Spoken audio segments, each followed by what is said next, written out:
day. Everyone. Wow. Connect us. Hola.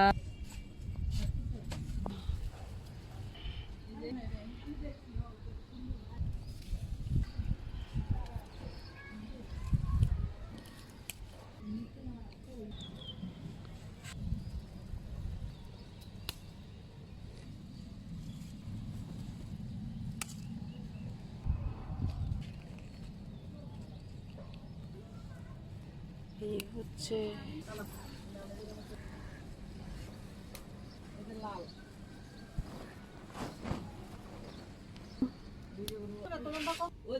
আর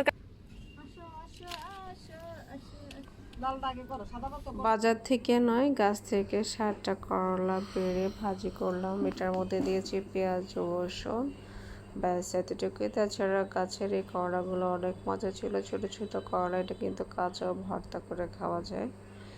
সবাই ভালো থাকবেন, আল্লাহ হাফেজ।